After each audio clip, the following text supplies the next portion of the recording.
Greetings, everybody. Welcome back. I am Scrawny, joined by Maniac and Anders. Our topic for this one is the most surprising roster move going into the 2022 season, for better or for worse. Positive, negative. What has shocked you, Mathieu Kickeret, coming into this year?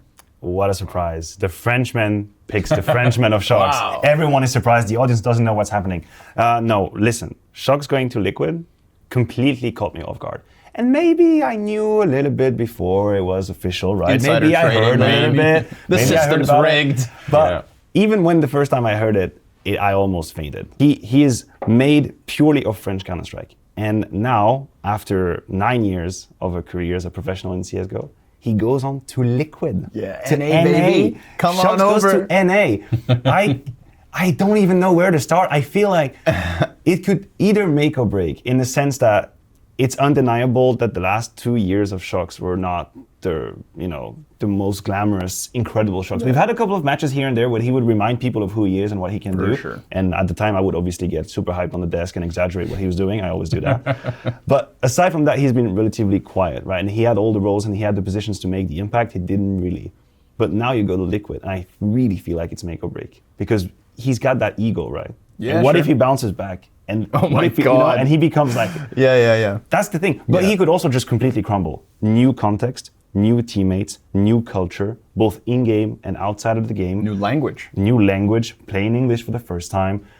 He's got obviously a whole family that he has to handle around a little bit as well too. So how are they gonna get mixed up with that one? So many questions for me that this is the most exciting move by far. And I don't care if you don't agree with me. I will walk out that door right now. All right. So I'll jump on this because I agree. That was my pick as well. My pick was the Shox to Liquid, but mine's coming from the North American perspective, right? Like you lose your Shox, I gain a Shox. So I'm all for this one. I think it is safe to say that Shox is one of the most versatile Counter-Strike players in history. He can do it all, Swiss and he's Army done knife, it all, right? He is the Swiss Army knife. He has, the most clutches in CSGO history. Like he is somebody who has really experienced every play style, every position. Like he can just do it. So that is what Liquid kind of needed from Grim, and it's what they didn't get from Grim, because they took him out of where he made his name and they tried to force him into something that didn't quite work. So I think for Liquid, this is a really good pickup. It gives them a guaranteed piece, right? If you look at the Elige and the NAF combination is trying to be your star-studded players. OC's the question mark because he's stepping up. Shox is no question mark. We know what we're going to get. In terms of shocking roster moves, totally out of left field. We haven't seen Liquid bring in international talent since Simple.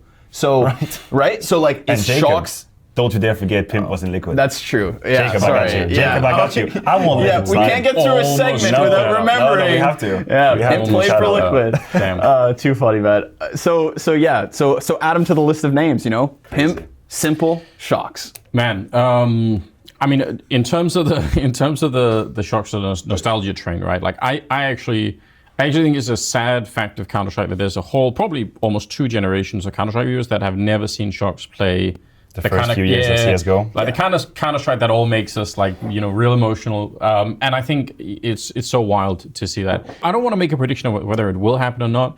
It's certainly an exciting prospect if it does. The thing is, he doesn't have to be a star. I think that's also very important to realize. And I think what is great for Liquid is that I think in his career, he has reached that point where he is at peace with that. Because for the longest time, if you played with Shox, he had to be the star, right? And which is fair enough. When you have his talent, I don't mind that. He's really got that mentality. Now, in Liquid, the space has to be given to Elige, NAF, and OC. Yes. These are the 3 players you want to enable. You want them to go crazy. And then what you want is Shox to do all of their other things to a great level. Yeah. And if he's got that mentality, if he knows it, he's aware of it, and he's going in with both eyes open, fair enough. He's going to be superb. Like he will fill all the gaps that needs to, and he's going to be great. It just has to understand that I don't think he's going in there to be a star. The thing that shocked me, so much so that I actually thought it was a joke initially when we heard the rumors, is the Astralis Vitality situation. Yeah, all right. For me, that just seems like such an insane thing to throw out there, I have no idea if it's for good or for bad. I have to be honest, I have a feeling that it's going to be an enormous struggle to make this team work long term, just because of how wild it is. But there is this feeling. I have this feeling that if it does work, though, it's going to open up so many things. Like it'll be such an interesting portal. mostly for me, probably into the French Counter-Strike in general, which has been weirdly segmented. Like you said, Shox has spent his entire career. It's been very, very separate, and it's been a lot of infighting, and there's so much talent there, but it can never be put into a team in like a real configuration. If you can do this, then you can do a lot of stuff. Okay, I can take the backhand of that because I'm actually very, very excited and positive about that roster change, honestly. I was surprised as much as you were. In fact, when Apex told me a little bit about it, I was like, what the hell are you doing, guys, really? But then, we were talking about Shox being a very versatile player, right? Think what dupreeh and Magisk can do, and put down that list of the roles they can fulfill to a great level. Magisk was a major MVP. Was he a major MVP at the time? Yeah, he absolutely did. Yeah. He absolutely did. So he's a fragger. He was an IGL at some point. He won trophies while being an IGL. On the other side, you have dupreeh, who was a rifle, an entry fragger, could play AWP if you have to. So now you're Apex, and you have these two beautiful pieces coming into your puzzle, and you can pretty much do whatever you want. Yeah. As long as they sit down together and they agree on the Counter-Strike they want to play and how they want to approach it, I feel like dupreeh and Magisk could do anything. Anything. And I don't think they have the ego to say like, hell no, like I want to do this. I think they're going to be really super cooperative and willing to find a solution and bring the right mentality as well. And Magisk and dupreeh are going to have a different experience too, because they will suddenly have the sort of the super weapon iron cannon that is Saev at their back, which is something that they have not got to experience in the same way, because there just aren't that many Saevs in the world, basically. And they play with Device their whole career, and they're gonna be like, oh, nice. Yeah, exactly. Nice. But I think even Device as an AWPer is a way more like systematic player than I think Saev was the kind of person where, you could screw up around and Saev will win a 1v3 with the AWP in no time flat, and you think, oh, like what a luxury to have. Yes. And if you're Magisk and dupreeh, most of the time you're not even going to be playing for that luxury. Like the round isn't going to be based around that, obviously. But when it happens, you're going to be like, oh well, we win anyway. We've had some spillover into like different things. This is really wild in my opinion. You know who is in danger in that situation, or whose fate I actually worry about now? It's Misutaaa. Misutaaa is very selfless. Misutaaa is trying to do exactly what he needs to do for the team. But my point was that now he's competing against the international pool of players out there. Before, he was only competing against the French scene. He had to be the best French player to be in there. Yeah, that's not the case anymore now. Yep. Think about how many rifle can actually do what he's doing in his positions. The amount of rivals is just huge now, so I think there's going to be a lot of pressure, and I don't believe they will give him 6 months. If he catches on a little bit slowly, he doesn't really what hit the ground when running. Device leaves Nip?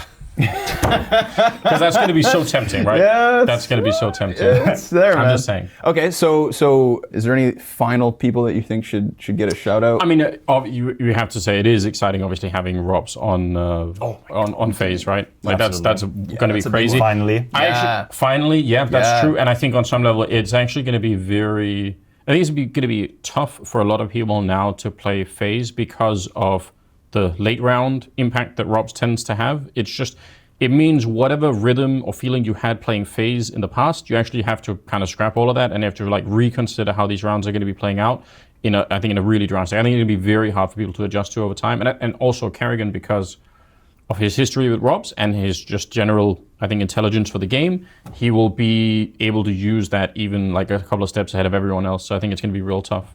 Yeah, that's a big one. I that's a huge positive. Kind of forgot about the whole Ropz FaZe one, but And Brokey, I mean, the fact that Brokey's there too, I think Brokey also showed signs of becoming a more confident player at the end of 21. Yeah. So I mean, listen, you're talking about a trio of fraggers between Brokey, Ropz, and Twist. Yeah, that's huge, dude. If Rain, in his 7th year of playing for FaZe, can also kind of kick back up a notch, then maybe FaZe is one to watch. But I hope you guys enjoyed this one, and we'll see you soon enough, of course. Blast content and Blast events coming at you hot.